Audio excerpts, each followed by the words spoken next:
Now your next question. Describe the changing relationship between the author and his grandmother. Author यानी खुशवंत सिंह और उनकी दादी माँ के बीच बदलते संबंधों को बताइए। Did their feelings for each other change? क्या उन लोगों की फीलिंग्स एक दूसरे के लिए बदली? अब देखिए, चैप्टर आप पढ़ चुके हैं। The turning point in the relationship of author and his grandmother appeared when they both started sharing one room.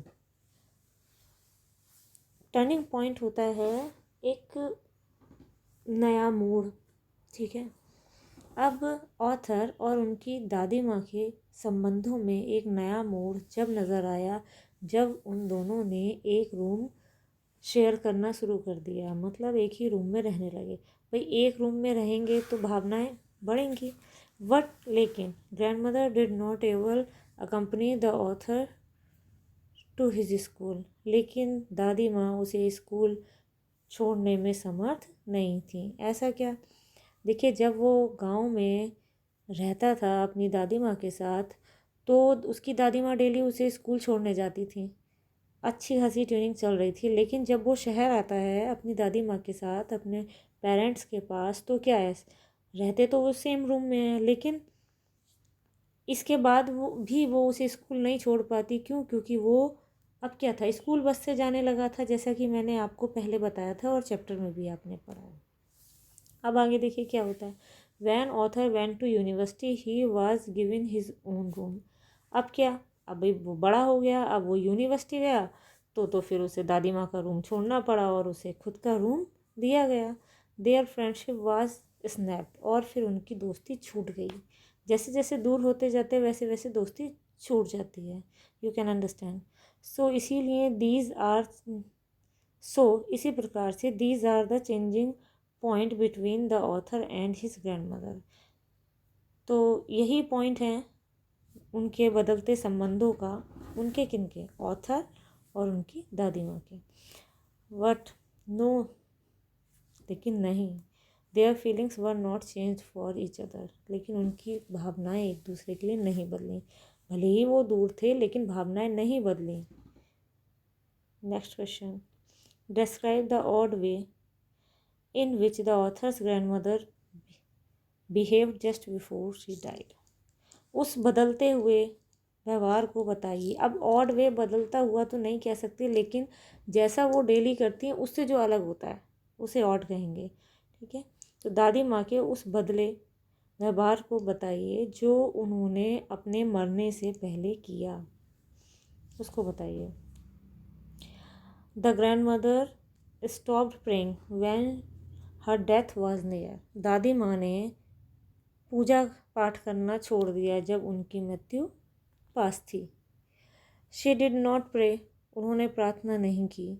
She collected the women of the neighbourhood. उन्होंने पड़ोस की महिलाओं को इकट्ठा कर लिया।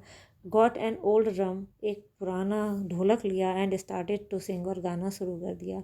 She was not talking to anyone. वो किसी से बात नहीं कर रही थी। हैंस इस प्रकार से she was busy in playing drum and singing. इस प्रकार से वह ढोलक बजाने में और गाने में व्यस्त थी।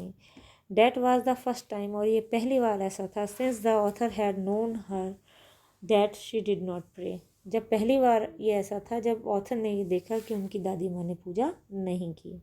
तो यही अलग था, क्योंकि हमेशा वो पूजा पाठ किया करती थी और इस बार नहीं किया तो वो ऑड हो गया।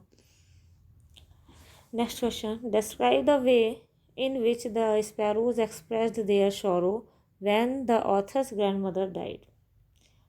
अब वो तरीका बताइए स्पैरोज का, यानी गौरैयों का, जिस तरह से उन्होंने अपने दुख को व्यक्त किया। और कब किया? जब उनकी दादी माँ की मृत्यु हो गई। यानी ऑथर की दादी माँ की मृत्यु पर स्पैरोज ने, गौरैयों ने किस तरह से अपना दुख व्यक्त किया, बताइए।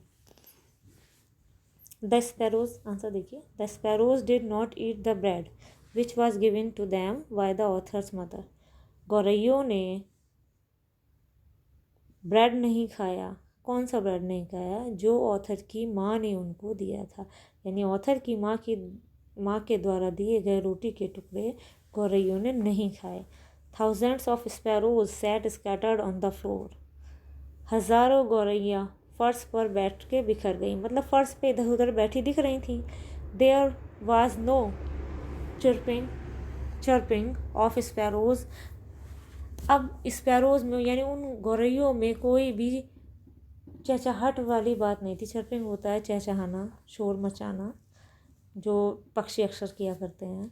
विच शोज दैट, जो दिखाता है कि sparrows love grand mother so much, जो ये दिखाता है कि गौरैया दादी माँ को बहुत ज़्यादा प्यार करती थी।